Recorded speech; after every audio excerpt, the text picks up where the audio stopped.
जब आप बीज गणित का शुरुआत कर रहे हैं, अध्याय 7 बीजीय व्यंजकों का गुना एवं सर्व समीका है, सुन रहे हैं। तो आपको इसमें सबसे पहले बीजीय व्यंजक की परिभाषा बताया गया है कि बीजीय व्यंजक किसे कहते हैं। तो बीजीय व्यंजक की परिभाषा का मतलब है कि जब चर और अचर का सम्मिलित रूप, जिसे हम गणितीय संक्रिया जोड़ घटाव गुना भाग आदि के द्वारा उसके सम्मिलित रूप को व्यक्त करते हैं, तब हम उसे कहते हैं कि बीजीय व्यंजक है। इसकी परिभाषा को लिखा हूँ मैं कि गणित की संक्रिया चिन्ह, जिसे जोड़ घटाव गुना भाग कहते हैं, आदि से युक्त चर एवं अचर के सम्मिलित रूप को बीजीय व्यंजक कहा जाता है। जैसे 5, केवल 5 भी कोई कह देगा तो भी हम इसको बीजीय व्यंजक कहेंगे, क्योंकि ये जो चीज़ है ना अचर है। चर है x, देख लीजिए m² 1/2 pq 2x + 3y, और भी चीज़ें जो आपको दिख रही है वो सब क्या है, जोड़ या घटाव चिन्ह से जुड़े हुए हैं, समझ रहा है। अब ये जोड़ और घटाव के चिन्ह से जुड़े हुए हैं या कोई ऐसे सम्मिलित रूप में व्यक्त किए जा रहे हैं, किसका, चर या अचर का। मतलब ये बात समझो कि या तो चर हो या तो अचर हो या तो दोनों का सम्मिलित रूप हो, है ना। और या तो एक पद में हो या एक से अधिक पद में जोड़ घटाव चिन्ह के द्वारा जुड़ा हो, तो इस तरह के सम्मिलित रूप को हम बीजीय व्यंजक कहते हैं, समझ रहा है। अब सवाल उठता है कि चर और अचर किसे कहते हैं, तो नीचे के कंटेंट में वो भी बताया हूँ। पद, बीजीय व्यंजक के पद के बारे में समझ लो। तो जब कोई ये देखिए लंबी चीज़ आप देख रहे हैं 2x² - 3xy + z², जब ये आप इसको प्लस और माइनस से इसको अलग अलग कर देते हैं, जैसे 1 भाग ई हो गया, 1 भाग ई हो गया, 1 भाग ई हो गया, तो इसमें 3 गो पद हो गया। तो जब कोई बीजीय व्यंजक को, है ना, अगर उसके जोड़ और घटाव चिन्ह से अलग अलग खंडित कर देते हैं तो प्रत्येक भाग को हम बीजीय व्यंजक के पद कहते हैं। जैसे इस उदाहरण में हम 2x² एक पद देख रहे हैं, -3xy एक आप पद देख रहे हैं, इस z² एक पद है, तो उक्त बीजीय व्यंजक का ये 3 पद है।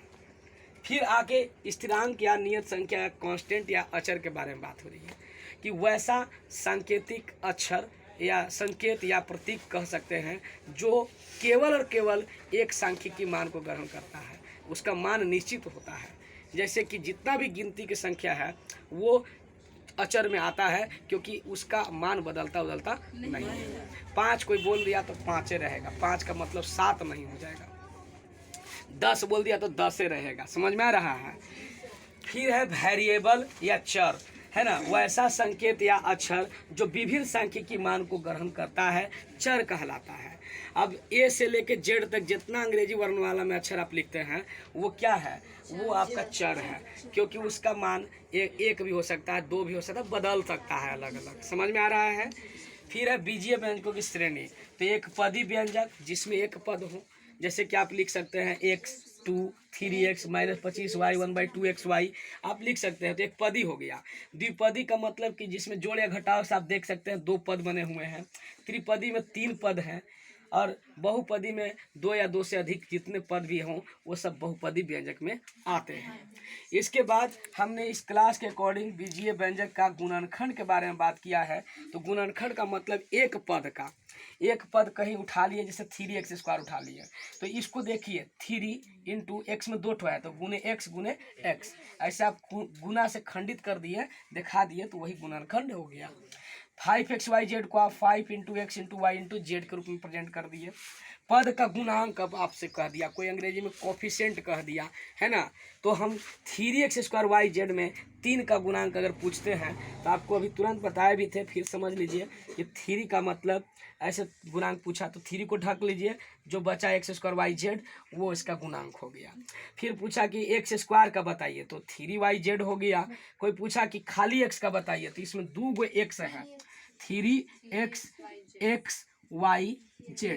अब x का खाली पूछा तो x को ढक लेना है, तो बाकी बचा 3xyz, तो इसलिए इसका जवाब मैंने 3xyz लिखा है।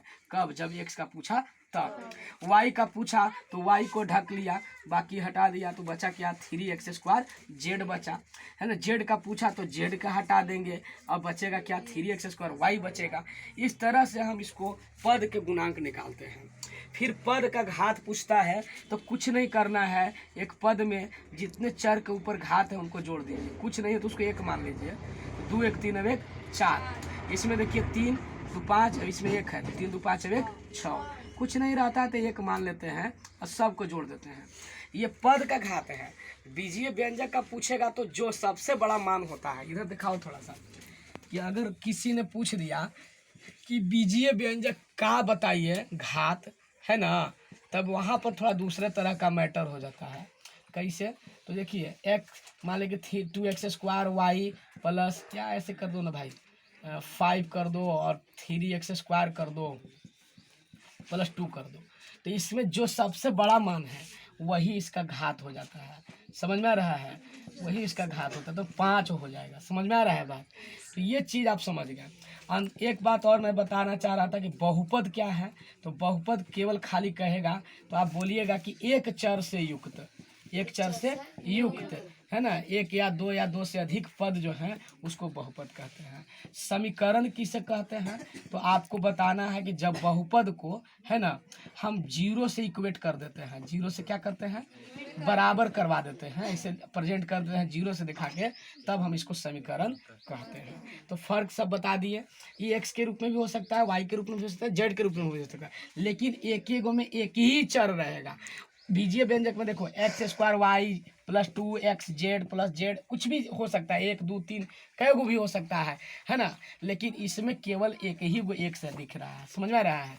यही है बीजीय व्यंजक में फ़र्क, बहुपद में और समीकरण में। ठीक है ना? तो ये आज की क्लास इतनी हो गई। कल हम लोग फिर ये बीजीय व्यंजक में जोड़ घटाव, सजातीय विजातीय पद सीखेंगे, और तब फिर जोड़ घटाव आदि आदि चीज़ों को हम आगे की ओर धीरे धीरे सीखेंगे, क्योंकि क्लास 8 बेसिक है। यहाँ से अलजबरा नहीं बुझाएगा तो समझो कि कुछ नहीं बुझाएगा। यहाँ से आपको बहुत मैंने एकदम लाइफ का एकदम समझिए कि मैथ के प्रति, अलजबरा के प्रति टर्म ले रहा है। यहाँ से एकदम टर्म ले रहा है एकदम कि नहीं अगर यहाँ समझा तो फिर नहीं समझ में आने वाला है। जो लड़का नहीं आया है उसको बोल देना है। वीडियो अपना देख भी सकता है अगर अवेलेबल है मोबाइल तो, है ना। थोड़ा सा चैनल को भी शेयर करना है, सब्सक्राइब भी करवा देना है, कोई कोई से कह के, है ना, तो थोड़ा सा बढ़ जाएगा सब्सक्राइबर की संख्या, तो अच्छा लगेगा। तो ये हो गया। अब इससे ज़्यादा एक दिन का क्लास में ठीक नहीं है। इतना पहले आप समझ के आइएगा कि किसको क्या कहते हैं, तब कल और बेसी पढ़ाएंगे। धीरे धीरे लो इसमें, ऐसा नहीं कि इधर उधर कर देगा तो लोग में ना करता। ठीक है, हो गया तो नीचे तक